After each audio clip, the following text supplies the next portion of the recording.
Connecting to cloud server.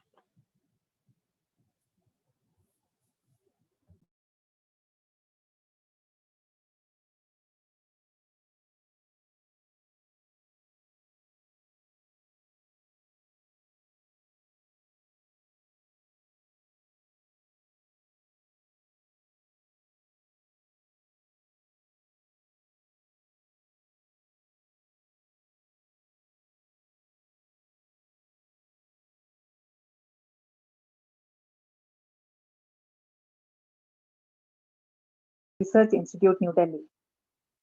This special lecture, the third in the guest lecture series of the online Sanskrit learning course, is on the topic Utility of Sanskrit Studies. Professor, Public Health Foundation of India. Before we begin the session, I kindly request all the attendees to keep themselves muted so that we are able to listen to the speakers without any disturbance. Thank you. To begin the auspicious evening, I invite Vidwan Ashutosh Mani Tripathi to chant the Veda Ghosha and begin the session to invoke the grace of the Lord Almighty for his blessings.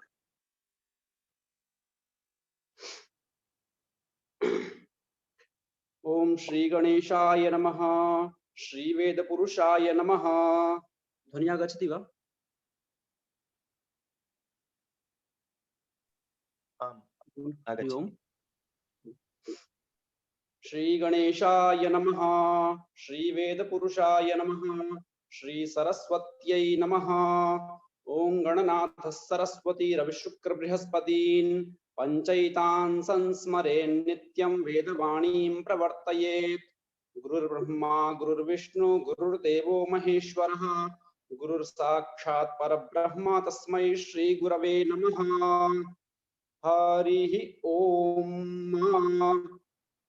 Samidhagnindu-vasyata ghretairbodhayata tithimma asminnahabhya juhotana susamidhaya shochikhe ghretanti branjuhotana agnaye jata vedasi Vishnoh karmani pashyata jato bratani paspashe indrasya jujyaha sakha tad Vishnoh paramam padaggu sada pashyanti surayaha divi vachakshura tatamma harihi om.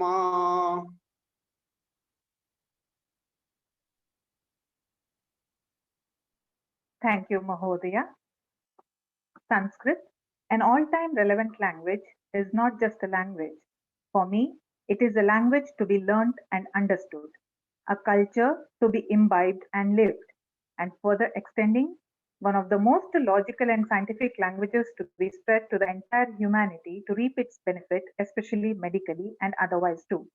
My personal interest in this language is due to the same, and also to unearth solutions to the problems in the field of rehabilitation sciences, if there exist any. Thus, it comes as a blessing to listen to the guest speaker who will now be welcomed and introduced by Sri Arvind Mittimani Mahodaya.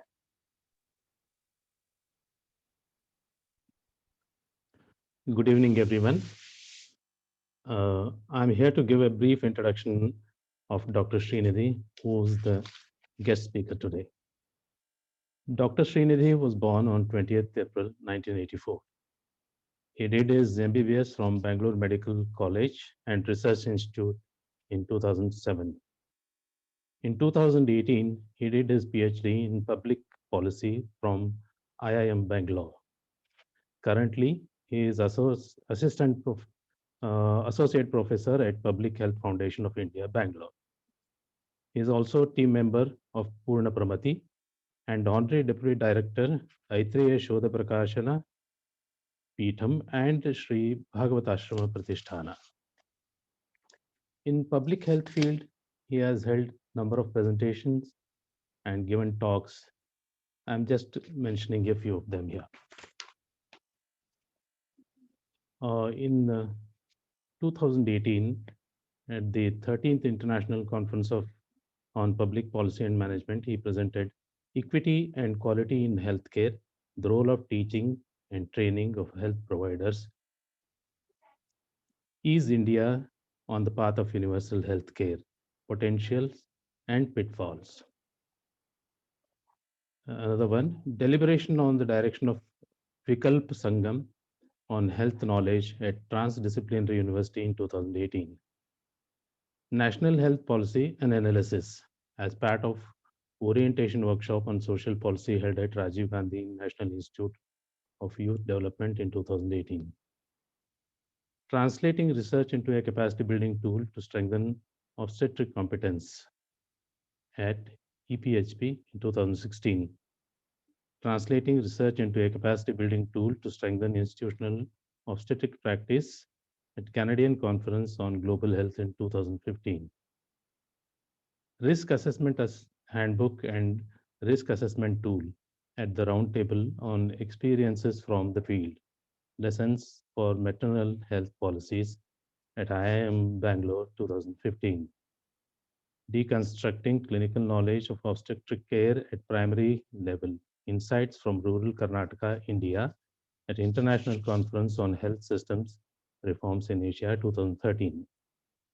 Training and competence of primary care providers in provision of maternal health care, evidence from Northern Karnataka, Second Global Symposium on Health Systems Research 2012. Identification and management of obstetric risks and emergencies. How prepared are primary level providers? At 7th Annual International Conference at the Center for Public Policy, IIM Bangalore in 2012. Dr. Srinidhi also has number of publications to his credit. I'm just mentioning some few of them here. Adapting maternal health practices to comorbidities and social inequality, a systematic approach. Translating research into a capacity building tool to strengthen obstetric competence.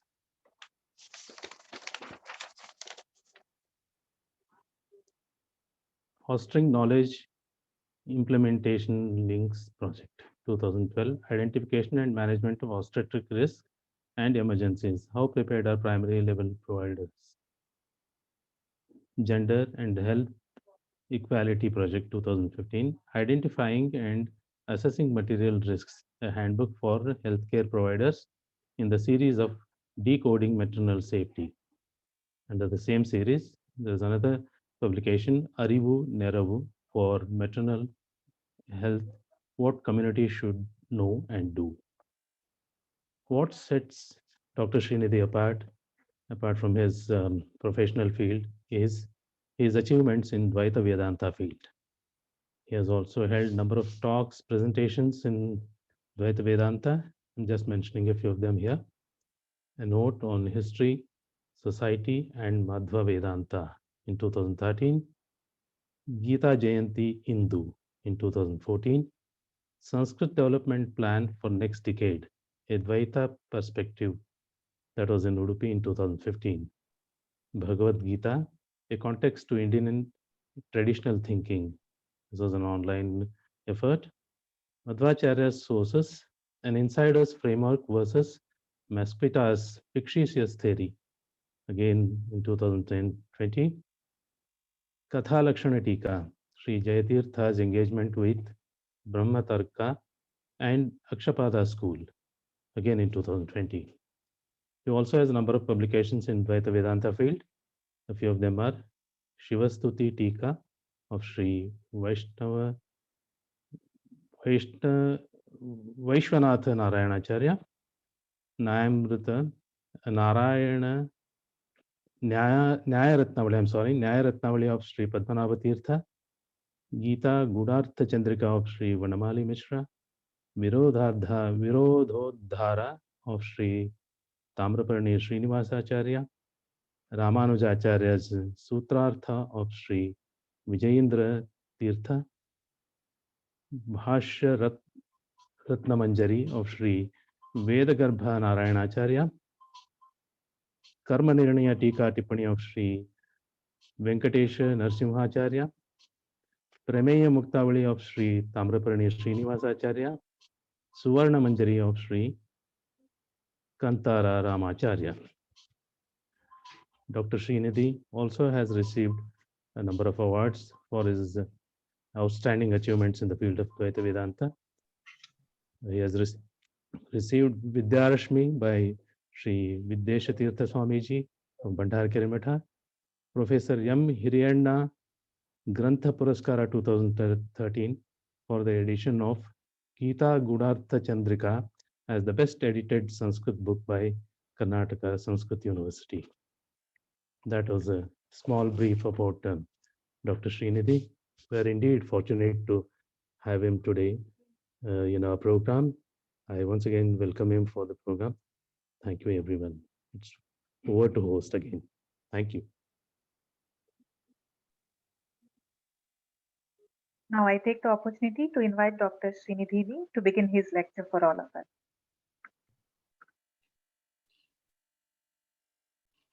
Thank you very much. Am I audible? Yes, you are. Yes. Thank you, Dr. This team for asking me to give this talk, and thank you for your kind invitation and introduction. Let me share my presentation.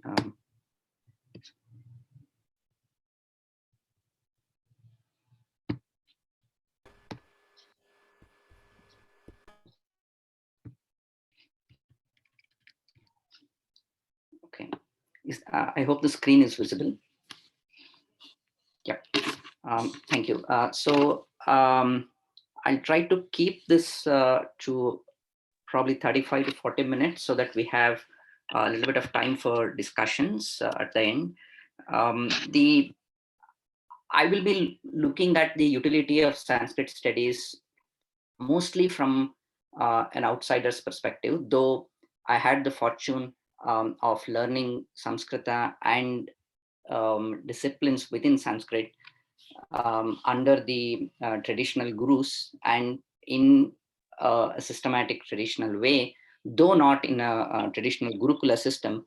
Therefore, the approach that I'll be mostly taking is from a mainstream perspective of modern knowledge systems and trying to look at Samskrita as a source that can inform us in multiple disciplines of modern knowledge. At the same time, also talking about some of the unique features of Samskrita as a language, so that there is so that we can address the question of how we can go beyond just the content that's available in Sanskrit corpus, but also look at Sanskrit as a language, so that it's not just enough to learn the material from a translated version, but actually look at the original. So that's my overall agenda. Before I begin, let me start with what is traditionally called the Purvapaksha. Essentially trying to say that there is actually no need to learn Sanskrit. And these are some of the common misconceptions, so to say, that we hear. One is the one that I just mentioned, that the content and application is more important than the word. So even if we don't learn Sanskrit as a language, we can read translations, and that's the general public's opinion, so that you don't need to go through the difficult path of learning the Vyakarana or the specific word by word meaning, but you get the gist of what's going on, and that's enough. Largely, that's how most of the other knowledge systems are anyway. So you don't constrain yourself by the language in which it is written. So that's one popular opinion. And the second, which we'll mostly see in the political discourse, but also in academia, is that it's largely a religious language, and sometimes it's even sectarian, probably discussing mostly some fights between the Vaishnavas or the Shaivas and the Dvaitins and Advaitins and things like that. It does not offer us anything fundamentally new in terms of a knowledge insight. And also it's a preliminary language. It's not updated, sophisticated enough for the modern discourse or to engage and take in the modern understanding of the world. That's one other critique that we usually hear. And the third, mostly coming from Western Indologists, is that Sanskrit is a dead language, essentially trying to say that whatever, trying to equate this to what happened in the Europe largely, say Greek, Latin, or most of the early languages are not in use now. So whatever we had, that may have been great, but it's no more alive. And therefore, why spend a lot of energy in trying to understand a dead language unless you're just interested in history? And the fourth, which I found a little bit curious and interesting, is I'll play this video of just it's I think 1.5 minute, a popular orator, Sadhguru, trying to say why I never learned Sanskrit as a language. So I think let me just play that video so that we have the context of what we are trying to look at.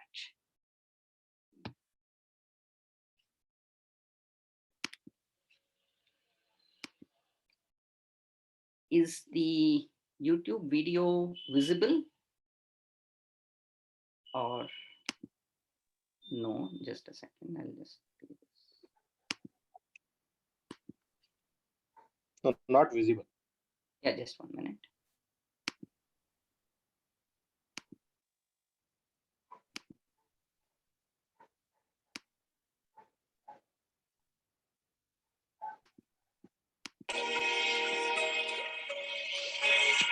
Me as a person, I have always avoided learning Sanskrit language. Though I had an immense liking towards the language, I avoided learning it when I had the opportunities to learn. Because the moment you learn Sanskrit, you will end up reading the scriptures. My own vision has never failed me even for a moment in my life. I didn't want to clutter myself with traditions and scriptures and other things. Right now, everything that I do is simply purely from the source, not cluttered with any tradition, any scripture, any teaching, simply looking at life. So I didn't want to read scriptures. I consciously avoided Sanskrit language. And that day, I was sitting there alone. It's, in terms of visual beauty, it's the most incredible place that you can think of. You know, snow-clad mountain peaks, completely snow-clad, everything. And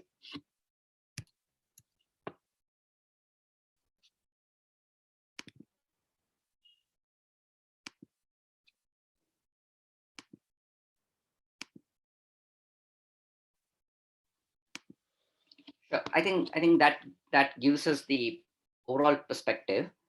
Essentially, trying to say that if I learn Sanskrit, it's going to clutter my thinking, and that information is probably going to bias me. Okay, so I mean, it's a little bit of an I dare to call an elitist critique. So these are largely some of the common misunderstandings or the Purva Paksha as to why you probably don't need to learn Sanskrit. So I'll try to systematically address these questions and provide a broader outlook as to what is actually embedded in Sanskrit and why learning this as a language and as a medium for accessing, looking at this as a gateway for multiple knowledge systems can actually help the modern mind. So one obvious response could be, I think that's, it was probably evident to any of you who saw that video, as to, well, if information is going to clutter anybody's thinking, then even school education becomes questionable. You don't need to probably go to school, or even no need to talk to a spiritual guru for any guidance. So the idea of looking at Sanskrit as a gateway to scriptures is to help us guide in our own paths And that is anybody's understanding of how you get access to knowledge. So I think we should not be misled by these excuses as to why you probably don't need to learn Sanskrit. So clearly that was not an argument that anybody can comprehend. So the other parts that I just mentioned in terms of, well, this is a dead language, but if we look at the connecting thread across the country, especially in India, but even otherwise as a civilization that the ancient India represented, whether it is the lifestyles or life stages, by which I mean from a person birth to death, or from the way we meet each other, greet each other, and get together, the festivals that we celebrate, these are grounded in the texts that define how we need to celebrate them. And obviously, a lot of them are coming from the Sanskrit corpus. So the life stages that we pass through and the lifestyles that we cherish are coming from the Sanskrit sources. The time and space that we conceptualize are coming from the Panchanga frame, or the Jyotisha largely, is also again a Sanskrit base. Or the health and disease that a lot of us in the country relate to when it comes to Vata, Pitta, Kapha kind of an understanding of Ayurveda. So if we look at the conversations that we have in the families or in the traditional circles, it is largely coming from the Ayurvedic frame, which is again in Sanskrit. Or the dance and the musics, the Bharatanatyam or the classical music, most of them are again coming from the Sanskrit base. And even just the names that we use for our children largely are from the Sanskrit base. So to call it as a dead language would mean that it has no impact on our day-to-day and the current living, which is clearly not the case. And then talking about it as just a religious or a sectarian thing is also misplaced, because if we even a cursory look at the Sanskrit corpus tells us that these are the minimum things that we can see at a even at a very broad level. It talks about the 4 purusharthas, dharma, artha, kama, and moksha, and then there are 64 kalas. Obviously, not the time to list all of them. And the 18 vidyasthanas, sometimes called Chaturdasha vidyasthanas and mostly as Ashtadasha vidyasthanas, comprising of 4 Vedas, the 6 Vedangas, then Purana, Dharmashastra, Nyaya, and Mimamsa, and then the 4 Upavedas, or sometimes including the Arthashastra. So that is the broad corpus of what we are looking at. So it is merely not one, a small section of a so-called sectarian debate or just a ritualistic discussion, though I'm not demeaning or saying that it's a periphery. It is, of course, the central aspect of the corpus, but that's not the end of it. There are multiple other disciplines that Sanskrit corpus holds. And of course, we have the 6 well-known darshanas, the Vedic darshanas, along with that, even the Jaina Bauddha darshana. And if somebody calls Charvaka also as a darshana, then even that. So all of them included are also in the Sanskrit main textual corpus. So it would be too narrow to say that it is a purely religious or a sectarian and mostly irrelevant discussion, but it has all of these disciplines embedded. But more important than that is that language is not just a way to access texts, but is also a way to access our own worldview. So let me share a very interesting story that tells us what language can do to our thinking. This was a story that one of our advisors, Professor Navjyoti Singh, who used to head the Department of Humanities at IIIT Hyderabad at one point of time, told as a part of the project that he had guided his MS students to be doing. So he had asked them to pick up any local language and list out all the names of the colors in that language, and then create a digital filter that maps with only those words that have a name in that language.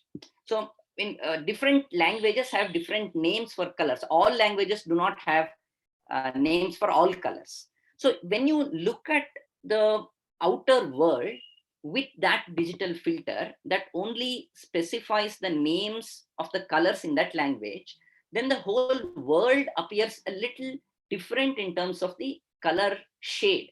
So if you use, for example, the names that are prevalent in the Rajasthani culture, then you see the world a little bit pinkish or reddish, and that does make sense, right? Because they have the surroundings are mostly pinkish and reddish, and therefore you need to differentiate the nuances within red and pink. Therefore, you have more names for that shade or that spectrum. If you talk to the cultures that are in the, say, the Western Ghats or the Assam region, where you have evergreen forests, and use that names and use the filter, then you see the whole world a little bit greenish, because you have more names for the color around the color green. And this tells a very interesting story about what a language can carry.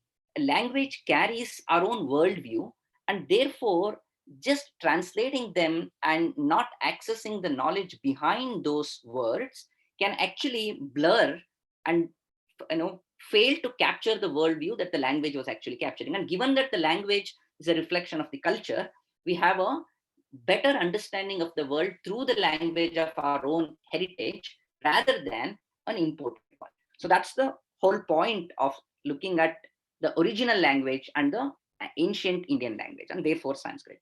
And translations are incapable of capturing this kind of richness. I'll show a couple of examples as to how they can be sometimes incomplete or even inaccurate. And learning language is also a path. It is not just the destiny of accessing the content. I'll give a couple of examples as to what I mean by that. So going back to the inability to capture the complete meaning in another language, I've selected a couple of terms here. And we know very well that chakshuhu is, chakshus as the pratipadika, means eye. We use that very commonly. And similarly, we know that, dakshina, vama and dakshina, referring to left and right. And then we know dharma, mostly translated as religion. But if we look carefully at these three words that I just randomly chose, if we go through many such terms, we see the richness that the language actually holds. Most of the Sanskrit terms, in fact, some claim that all of them actually come from some root word, which is generally known as the etymological derivation of that word, or the nirvachana of that word. Chakshus is coming from chaste iti chakshu. The root word is actually trying to say that it is the expression and it is not just the visualization. And we now know in the COVID times that I think there were government ads going around saying, even if you want to smile, don't take the mask off, because your eyes can actually tell the person in front of you that you're actually smiling. So the eyes have the capability to express. And so what they can talk is probably much more than what your words can do. Therefore, chakshus inherit, and look at the beauty of the word when you look at it in an etymological sense. If chaste iti chakshuhu, coming from chakshing vektayam vachi, is telling us that the word is actually impregnated with a meaning that says that chakshus is actually talking and it is not just seeing. And that's a classical analysis of human behavior or the facial reading. And similarly, dakshina, we translate it as right side. But why dakshina? And we see that in the Taittiriya Bhashya of Acharya Shankara, where if you sit facing east, then dakshina becomes your right. So that dakshina pakshaha, uttara pakshaha, we all see that in the Upanishad there. And he says this is actually talking about a person who is purvabhimukha. He is sitting facing east. And that is representing a default understanding of the culture. So when you say right, you should always imagine a person who is sitting towards east, because that is considered a sacred position, or the culturally more acceptable and the more preferred direction. So each word is actually communicating something beyond the obvious meaning of the word. And the very well-known example of what dharma is, I mean, dharma is generally translated as religion, and we know the issues there. And we also see a great story in the Mahabharata where Krishna tells Arjuna when he was ready to almost kill Yudhishthira, because of Yudhishthira had told Arjuna that you are unable to kill Karna, and your Gandiva is useless, and therefore you throw it out. And Arjuna had the pratigna that anybody scolding me on and saying that Gandiva should be thrown out, has to be killed. And then Krishna comes to his rescue and says, no, you may have had that pratigna, but the dharma or satya is not just to be taken literal. It actually means satya is the one that satam yat satam hitam atyantam tat satyam iti nishchitam. And similarly, dharma is the one that does dharana. So if we translate the words dharma and satya as just something like religion, or satya as truth, then we lose the philosophical or the fundamental basis behind those terms. And that's the beauty and the risk involved in learning Sanskrit in a casual way. And these are some of the very profound and fundamental ideas that are embedded in the language itself. Therefore, my main point up till this point of time was to say that Sanskrit is actually a very cultured language. I mean, it has a samskara in it, and therefore it carries many meanings at the same time. Translation does not serve the purpose, and it has a strong etymological basis, cannot be fully translated.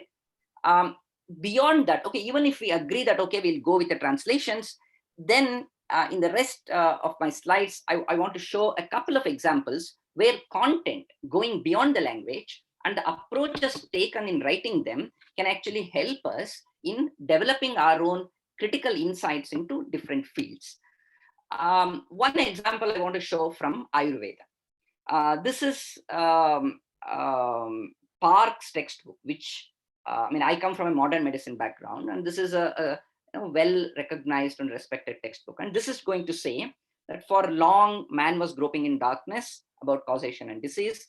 Several theories were advanced from time to time to explain disease causation, etc., including, so it says, the supernatural theory of disease, the theory of humors by Greeks and Indians. So obviously referring to the Ayurvedic Tridosha theory. Then the breakthrough came when Louis Pasteur demonstrated the presence of bacteria. So medicine finally shed the rags of dogma and superstition and became scientific. So what does anybody looking at it think about Sanskrit or Ayurveda? Well, it is some preliminary thing. It had some dogma and superstition, and there is no basis for any of these, Vata, Pitta, Kapha kind of a thing. It was just a made up concept. Then we saw a few in the modern domain, like Professor Veliyathan, who is a well-known cardiac surgeon, who looked at Ayurveda a little more carefully and said, no, probably it has something in it. We should probably look at it as history, as some kind of a knowledge embedded at that time. And we need to probably provide a little more reinterpretations of Tridosha. But the point I wanted to highlight here is, so this is what happens when we don't have access or haven't learned Ayurveda in its original with the faith and respect to know what those things are. Thankfully, we now have a group of people who actually try to understand and challenge these modern rebuttals on Ayurveda and try to look at it from a much more rigorous way within the Ayurvedic tradition. And they found something very interesting. So I just want to narrate what is the current understanding of Prakriti, that is the Vata, Pitta, Kapha Prakriti, in the modern genetic world. There was this very interesting experiment done where in modern medicine, we talk of two terms called genotype and phenotype. Genotype refers to the genetic encoding within one's chromosomes. Phenotype refers to the external appearance, how tall, how well built, and how are different organs looking, and what are the physical features. This experiment, using the Ayurvedic framework, Ayurveda actually captures all these phenotypes, that is the external physical features, and categorizes individuals into, okay, this person has more Vata Prakriti, this person has Pitta Prakriti, and this person has Kapha Prakriti. If we had used only the modern understanding, it would have meant that, well, this is some random categorization that has no basis. Then interestingly, this group led by Professor Bhushan Patwardhan did a study to see, is there something more fundamental than obviously just a random thing. So they found that if you take a random population and categorize them as Vata, Pitta, and Kapha, and do their genetic mapping using what's called HLA5 gene, etc. So some specific genetic encoding. Then they found that this Vata group had one type of gene, Pitta group had another type of gene, and Kapha group had another type of gene. Nobody is trying to say that probably Ayurvedic knowledge knew these genotypes and made this categorization, but is trying to make a very powerful argument that it is not a robust way just to discard something if we do not know the details of what may have gone into the development of those theories.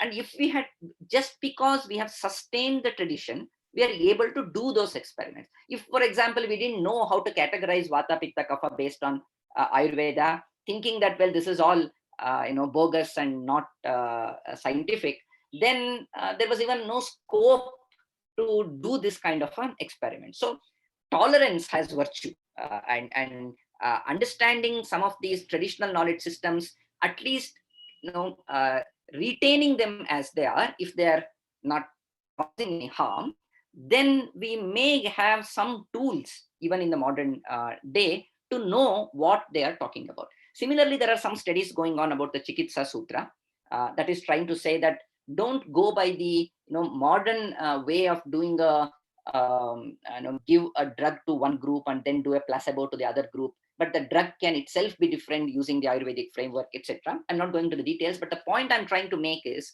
using the content that's available in Ayurveda, there are significant advancements for modern medicine possible if we are patient and tolerant towards these knowledge systems. I want to give another example where Sanskrit knowledge has the ability to be utilized in modern practice. And this is from, this idea has been published in the Indian Journal of Plastic Surgery, I think somewhere in late 2000s, probably 2007, if I'm not wrong. This is talking about the comparison between or utilization of the Shiksha Shastra in plastic surgery. There is this notion of or a disease called cleft lip or cleft palate, wherein it's a congenital anomaly. Any kid born may have some kind of a deformity in the between the nose and the mouth. So the formation that separates the oral cavity and the nasal cavity is not well formed. So that creates problems in language and in multiple other areas because they can't pronounce the words well. Then this interesting paper tries to say, how do you evaluate where exactly is the defect and what is the effect of that defect? And once you have made the correction using surgery, how much have we achieved? What is the result that we have obtained by doing this surgery? So they suggested, why don't we use Sanskrit letters in assessing the effect of the problem and the result that we have obtained by the surgery. What they meant was, if you look at this diagram, it's talking about what is very well known as the Ucharana sthanas in Sanskrit studies. So we have this Akuha Visarjaniyanam, Kantaha, etc., which are basically trying to say what is the point of articulation, from where is the letter originating. Where is the sound corresponding to that letter located? So some words coming from deep from the throat, some from the lips, some in between. So there is a very scientific or a very systematic mapping of this letter belonging to this location or this position in the oral cavity. When you map that with the cleft palate kind of a problem, then you know that, okay, can he pronounce kavarga? If he can pronounce kavarga, then throat kantha is fine. If he can pronounce chavarga, then the ichueshanam talu, the palate is fine. And then so finally you can come up to the lips and see, can he pronounce the pavarga well? So these specific letters originating from different parts are actually giving a significant hint to the anatomy of the oral cavity. So using that, you can extrapolate or make some sense or utility in plastic surgery kind of problem. So these are just some examples that I'm sharing as to how and where the knowledge embedded in Sanskrit language and Sanskrit corpus can be used for modern applications. And we can go on and on thinking about different mapping and matching fields. For example, we have the pramana and the katha as well-developed disciplines in the Nyaya Shastras and even in the Vedanta, and that can easily be applied in legal argumentations. How well you can argue, how do you find fallacies, what are the problems in making this argument, why it can't mean what you are meaning. There is a very well-defined field in Sanskrit knowledge corpus on that. Similarly, this Mimamsa Shastra. I'll give one simple example. I mean, we talk about this Upakrama, Upasamhara, Abhyasa, and such tools in the Mimamsa Shastra, both in Purvamimamsa and Uttaramimamsa, which are basically trying to say, if there is one sentence or one paragraph, how do you identify what is the main purport or the main message of that paragraph? So you look at the first line, you look at the last line, you look at what message is getting repeated, you look at if there is some specific benefit mentioned. So looking at all of these, you can actually infer what is the main message of this paragraph. This has a profound application in what modern social science research calls as content analysis. I mean, we do this regularly in social science research, where you conduct some interview and then try to analyze what is the main message from that interview. This is done typically for, say, presidential speeches, prime minister's speech. When prime minister gives a speech, okay, what was the main message? It may have gone for 30 minutes, 1 hour, but what was the main point? How do you know what was the main point? So using this kind of a Mimamsa tool, we can actually develop and understand the content by analyzing it. Similarly, in Nyaya Shastra, there is this classical approach of looking at very simple approach, Uddesha, Lakshana, Vibhaga, and Pariksha. Essentially trying to say, talk about a concept, define that concept, categorize that concept, and then evaluate if the categorization is accurate or not. And this is a very seemingly very simple one, but it has profound applications in terms of what is in modern theories called typologies, because most of the fights, by fight I mean debates or arguments, happen in the boundary of categorizations. Where do you put, including, for example, reservations, whether some caste should be OBC or not, some group should be considered beneficiary of this government project or not. So all debates in policies or in society are largely about categories, and that categorization needs a precise definition, and that precise definition is where the Nyaya Shastra provides us with great tools, because it evaluates whether there is ativyapti, avyapti, whether this definition is actually accurate, or is it spilling over, or is it somewhat incapable of capturing the whole gamut of issues. So that kind of accuracy in definition helps us in defining categories well and resolve the differing opinions about where a group should be considered. And there are many such examples. I mean, Ashtadhyayi has been well known to be used in computational analysis, or at least looking at Ashtadhyayi from a computational perspective. We know many people working on that well.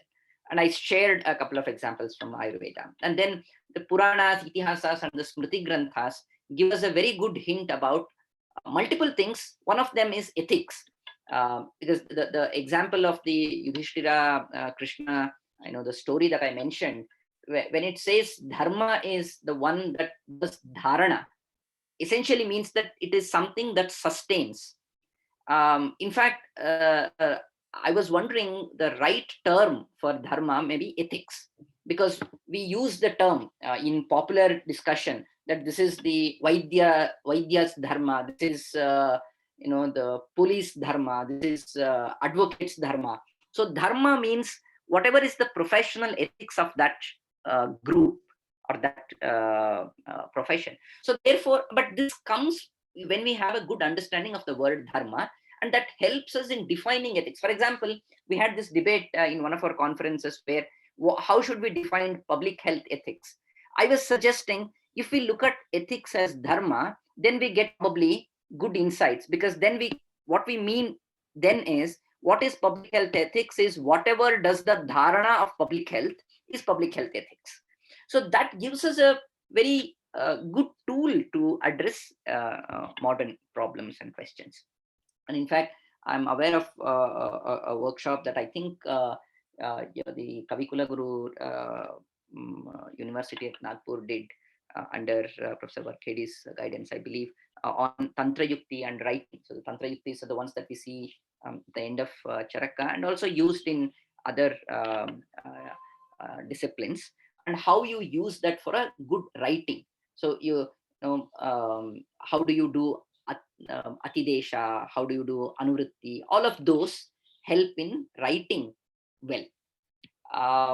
This is about some of the content. So in the last 5 minutes, I want to focus on one other aspect, that is the structure of the language itself. So we talked about the etymological strength of Sanskrit. We talked about the content, and looking at the structure. One simple example is just look at the numbers.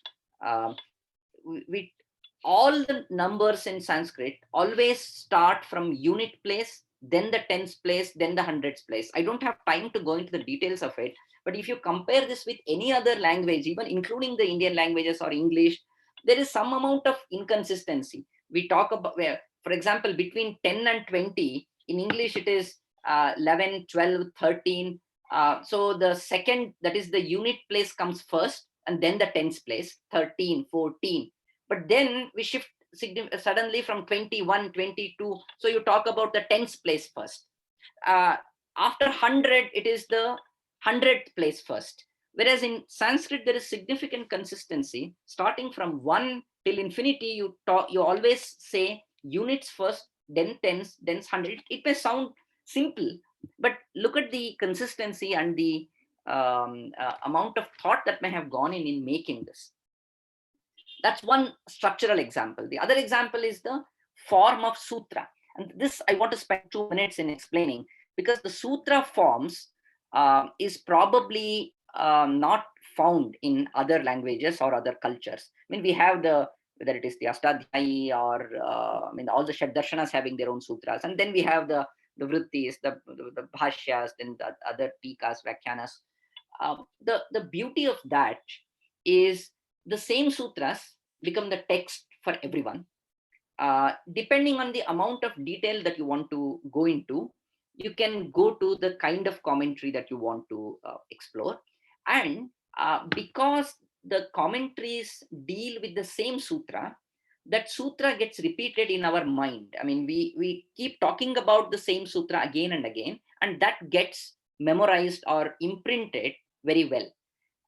And this is not just with the sutras, but even with most of the other texts, which are seemingly a little difficult to comprehend and deconstruct or decipher, I believe are made with an intent. And that intent is you have to spend more time in understanding them. And when you spend more time, your brain is occupied for so long with the same content.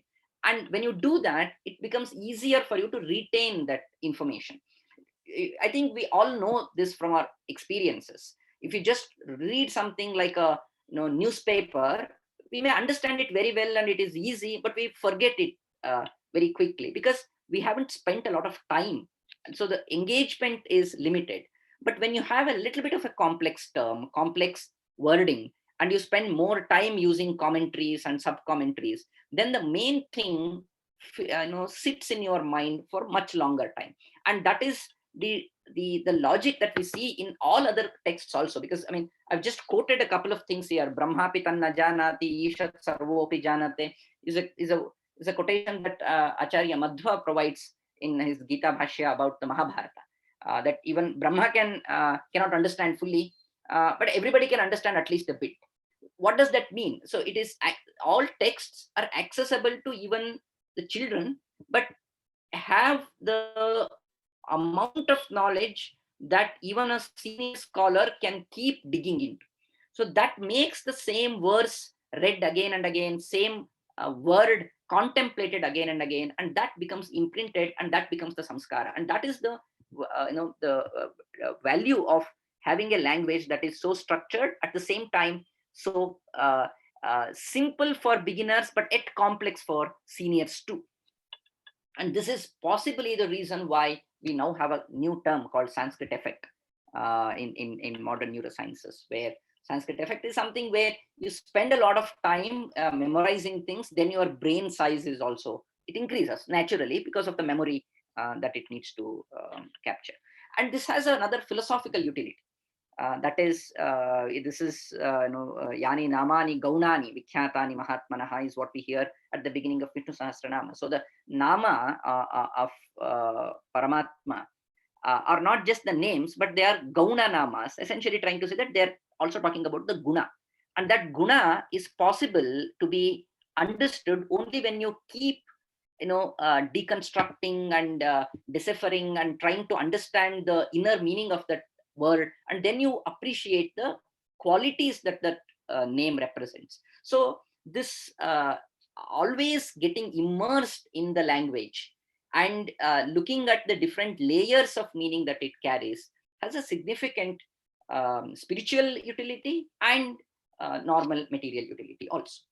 So to summarize, Sanskrit is a strongly etymological language. It is embedded in every facet of our lives, as we saw in our civilizational identity.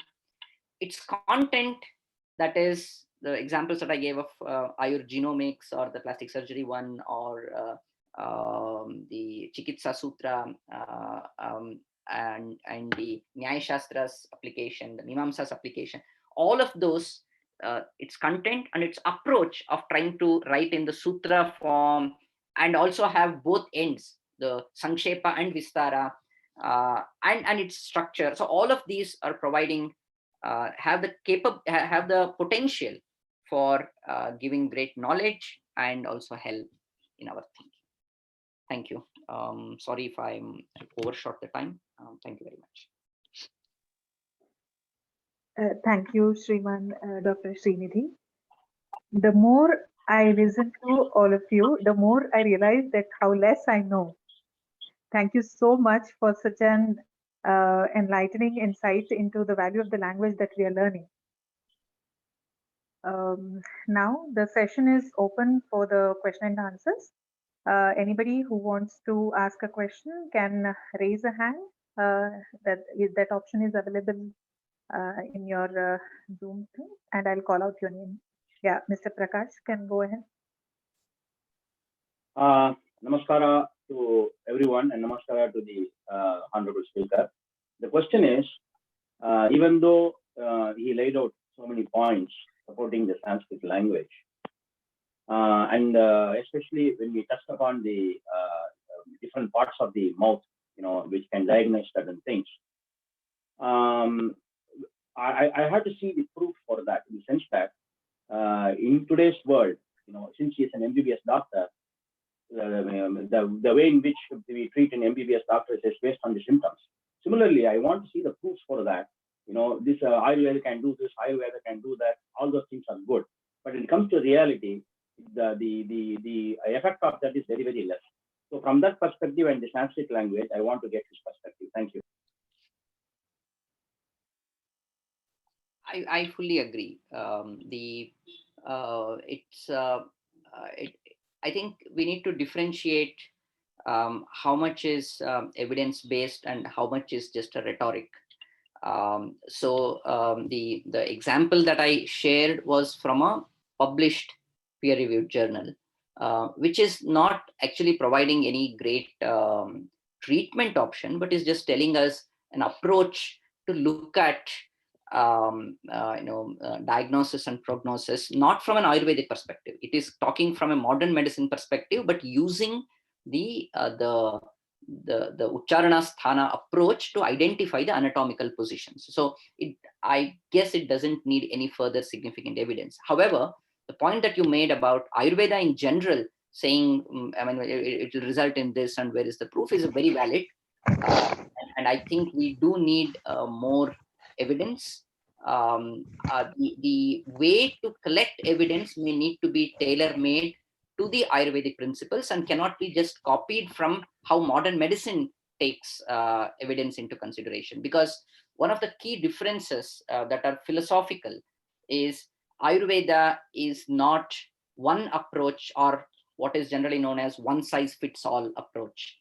Whereas in modern medicine, it is the one-size-fits-all approach. Therefore, when you have a one-size-fits-all approach, the kind of evidence that you collect is different. You can do a randomized control trial. You can take 100 people here and just randomly, 50 get the treatment and the 50 do not get the treatment, and then you compare the results and you find whether the treatment has been successful or not. Whereas in Ayurveda, you can't do that because the treatment is not the same for all 50. And there are studies going on, and a couple of them are very well published also, especially in the cases of rheumatoid arthritis and other autoimmune disorders, where the treatment is not standardized, but is coming from one standard approach, but you can change the way in which you treat. And there is some evidence coming along, but it does need much more research and evidence. I agree with you. Thank you very much. Sir, I have a question. I have a question. I think I can speak Hindi. Kind request for all the attendees to kindly mute. Can I speak Hindi? Yeah, Oh, yeah, Mr. please. I mean, I may not be able to answer in fluent Hindi if you're. Yes, I can understand English. Ashtadhyayi सूत्र पाठ में अष्टाध्यायी सूत्र पाठ में कोई mathematics का सूत्र है क्या, मॉडर्न मैथमेटिक्स का? मतलब उसके जैसे मतलब जिस सीक्वेंस में अरेंजमेंट किया है अष्टाध्यायी को पाणिनि ने, उसमें कोई मैथमेटिक्स का सूत्र है क्या? Not to my knowledge. But what I do know is the structure. Can you repeat the question and give the answer? Can you say what is the question so that we can understand? Yeah, I mean, his question was, is there any mathematical principle or the mathematical concept embedded in the Ashtadhyayi Sutras? Not to my knowledge, but yes, if you think of set theory as a mathematical concept, then we do have, and the functions especially, not just the sets. A good friend of mine, Dr. SRINIDHI, who has worked on I think his PhD was on computational aspects of Ashtadhyayi from Tirupati University. He's a software engineer in his earlier training. So he did demonstrate that there are some concepts like functions. For example, the concept of asiddha in Ashtadhyayi can probably be conceptualized as a mathematical function. So that exists, but I'm a little skeptical on those inferences, because at the most what we can say is that yes, we find some parallels from between modern mathematics or modern computation and Ashtadhyayi, but it doesn't lead us any further. It doesn't give us any further path to advance modern mathematics. It may help us understand Ashtadhyayi in a little different way, but it does not advance the knowledge in the modern system. So I'm not too sure if we have significant mathematics in Ashtadhyayi that can be of utility. Mr. Ramprasad? Yeah. Good evening, Dr. Srinidhi. Actually, first of all, I would like to congratulate and thank you for a lovely speech today. Some things that you told, I was able to relate, because though I'm a pretty new joiner into Sanskritam, I've been a successful avoider of Sanskritam for so long. But thanks to Dr. Dhananjay Acharya, his discourses and his Sangati has pulled me towards Sanskritam, though it is in the later stages of my life. I mean, something that I could relate immediately is, we are undergoing the Brahma Sutra classes with him. And in that, what VVSRI told and what Sri Madhvacharya, gave as scripts to us, and what Sri Jayatirthu explained about it, is about the content analysis, that upakrama, upasamhara, punarabhyasa, phalaghyana, then arthavada, which is more important, because arthavada is something that is going to explain the content in more depth and bring out the actual interpretation of the word, or the knowledge of the sentence or the vakya for us. So, I mean, coming to that, while people like me who want to know more about this language have to have a medium of another language. Unfortunate, in these ages, that we rely on either a regional language or English to be the medium for us to understand Sanskrit. And given the complexities in the language, it's pretty easy for misinterpretation of the language by authors or translators themselves. So, I mean, for example, even the Brahma Sutras Bhashya, I wanted to understand the transliteration or the translation of that thing by proper sources, but I could not find which are the correct authors, or which are the correct things where I could follow what Dr. Dhananjay Acharya teaches. Though there is enough effort from my side to understand it, given good literatures and the right prescribed literatures, if there is a body in Sanskritam who says that, okay, this is the kind of scriptures which are certified by the body, which is to be read, then there will be enough confusion that could be avoided, and more people will get probably pulled to know this language much more, I feel. This is my humble submission. I may be wrong. Please forgive if any if any unwanted suggestions I have given here. Thank you. Thanks. I mean, thanks for your comment. And I agree. I mean, this is something that the Sanskrit bodies need to look into. And I hope, if you are looking for Kannada works as a translation, there is a lot of corpus available of the Dvaita schools. I think your mentioning was mostly on that. For the English version, I'm sure Dr. Dhananjay Acharya and team are capable and probably planning to get a few in the near future. Okay, thank you. Mr. Narayanan, please. Thank you, Doctor. So my question is that you spoke about a lot about Sanskrit, right? What it can do, what it cannot do. I've been hearing this for the last 10 years, 8-10 years. Why we are unable to penetrate in even our educated group, to spread the Sanskrit? I don't see more people are learning or showing interest. It's something that we're lacking in marketing, or we're lacking in explaining, what is the benefit. Why we're not able to, attract people to, come and learn Sanskrit? That's my question.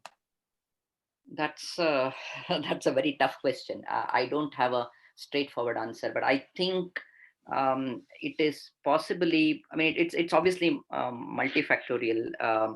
One is the direct application in the markets and the businesses is obviously significantly constrained because of the global markets, and the medium of instruction becomes the medium of communication is something that the other person also needs to understand. So this needs a significant revolution to keep Sanskrit at the center. But I think more than that, we should probably look at Sanskrit for knowledge, research, and education. Not so much. I'm sure. I mean, others may have a different opinion, but not so much on actual day-to-day activities, because that's a force fit. We are in the modern world with its own terms and languages, but at least preserving the cultural tradition and texts and ensuring that the parampara of learning these and practicing these continue, then we probably have some hope. Uh, the other possibility is to have more of the school-based Sanskrit learning, so that we have a large pool of students who are well trained in Sanskrit, and also know the modern realities and can bridge the gap.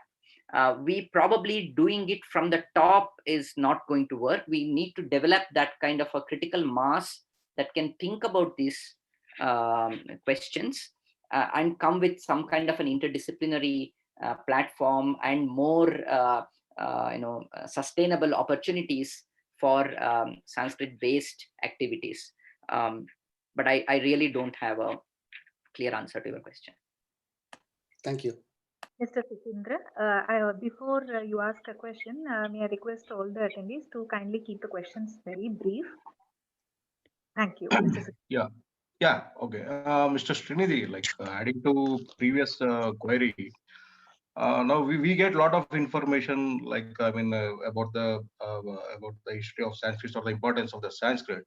But when it comes to reality of the studying, maybe I feel that either from the department or any other religious institutions, there is no much of effort has been put to educate the people in Sanskrit. I mean, if anyone, who is not in that Gurukula system, suppose if he wants to learn a Sanskrit and if he wants to uplift his life in the spiritual environment, it is very difficult as such. So we don't have a medium or any kind of an authority wherein we can go and ask, I'm interested in learning Sanskrit. So nobody is there to teach us.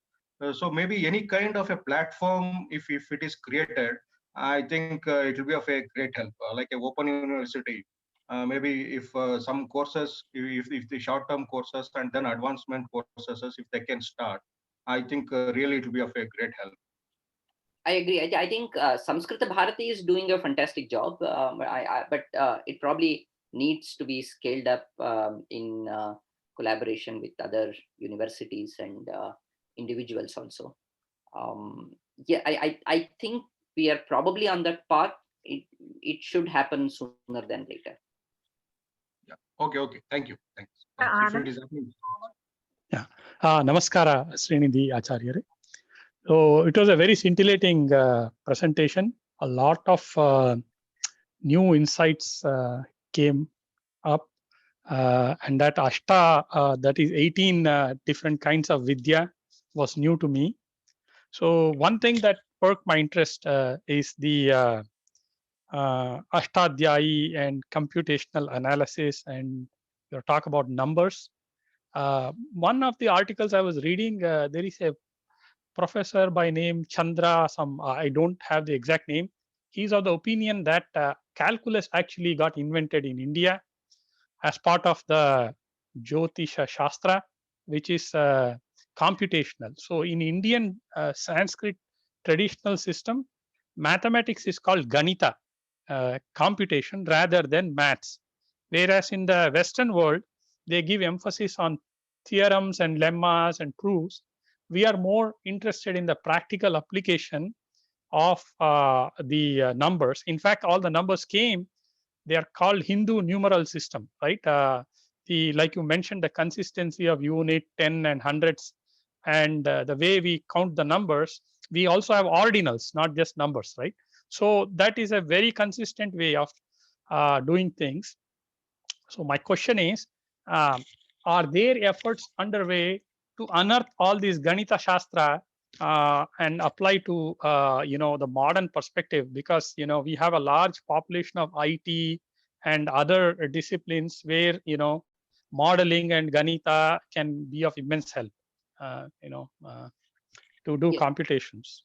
Yes. I mean, I'm not particularly aware of any specific group working on this, but I know of, I mean, for example, Professor C.K. Raju, who is yes, that's the gentleman, P.K. Raju. Yes, sorry, I misquoted. so, Yeah.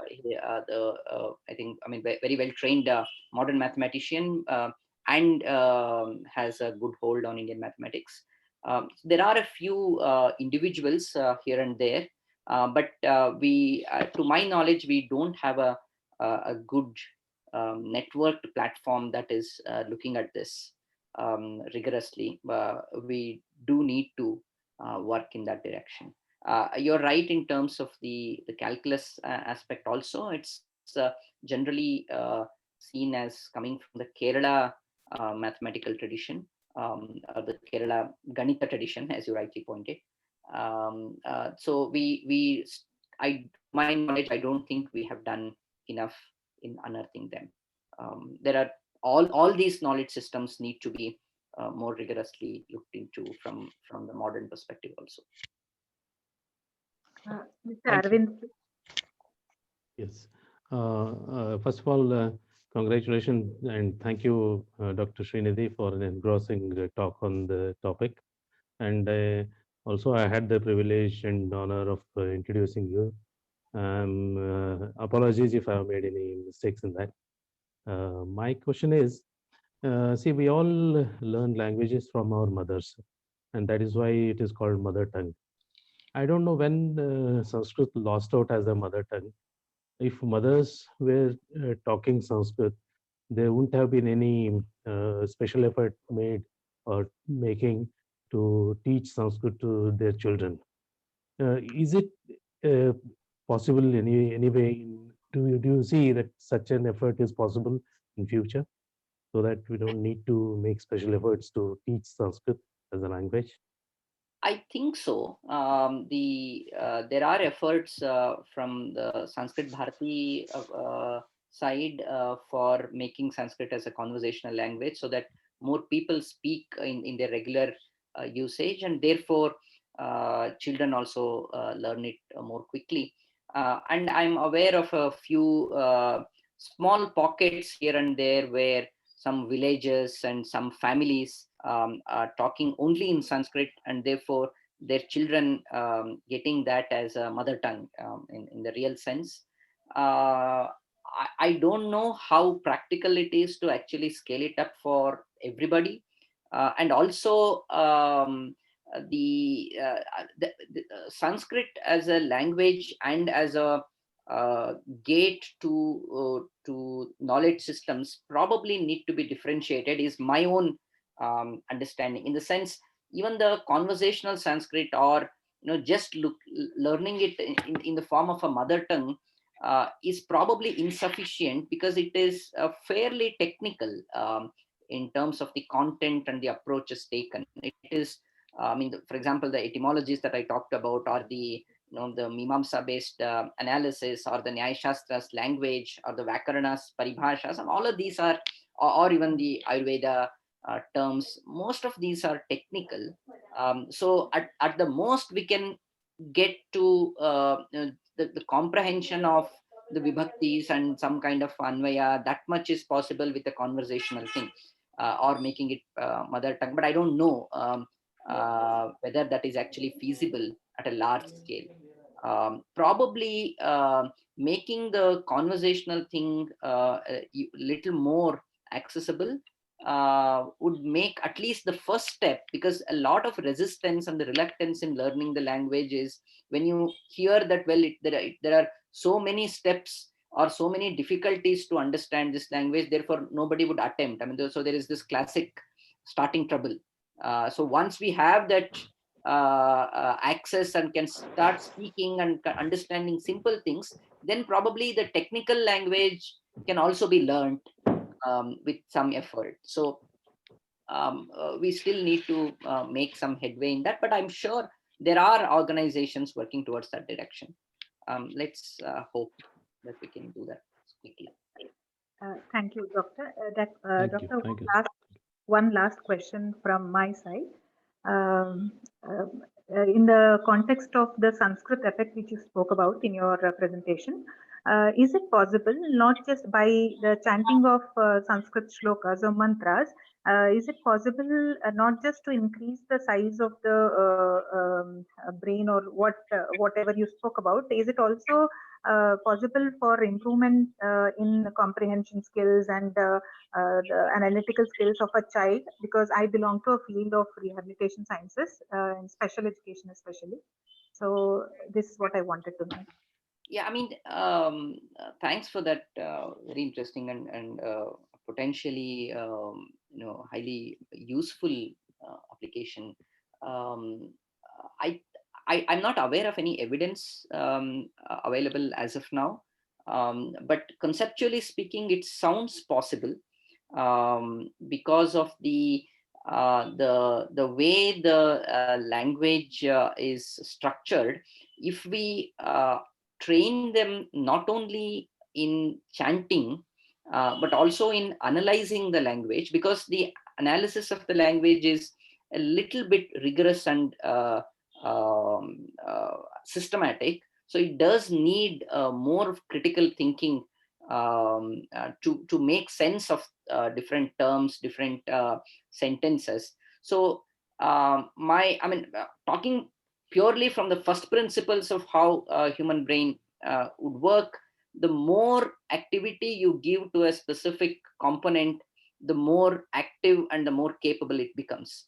So using a language that has that necessarily requires more interpretation, more analysis to make sense, probably the interpretive and analytical abilities may improve. But this is something to be researched, but would be a very exciting question to take forward for a research project. Thank you, Doctor. I hope everybody is happy with their questions and the answers they got. Last but not the least, I now request Shri Anish Mahodaya to render a vote of thanks for everyone who helped to put this event together. Thank you. Thank you for giving this opportunity. I first thanks Dr. Srinidhi for this wonderful lecture today. It has been like eye-opening or giving a lot of information to us in modern angle as well, with the different aspects of the Sanskrit. So I feel more and more encouraged to learn Sanskrita, which I am already undertaking with the Vedic-Vedantic Studies and Research Group, and only strengthens my belief that learning Sanskrita is a good choice. Thank you. Thanks a lot, Dr. Srinidhi, for a wonderful evening with us and taking your time to address us. Thanks a lot. And I also thank Vedic-Vedantic Studies and Research for giving this platform and to learn Sanskrita and attend these kind of wonderful sessions. To say, like, instead of spending time with other activity, this is a very good session for us to gain a knowledge as well as to understand more about our culture. Thanks a lot, Vedic-Vedantic Studies and Research Institute Group, to have this platform and giving this opportunity. I also thank everyone in this participant who has shown interest and joined here and came out of your took your precious time to join the class and understand more about the Sanskrita. Thanks a lot, everyone. Thank you. Over to you. Thank you from my end. Thank you for being such engaging and thanks for the invitation. Thank you.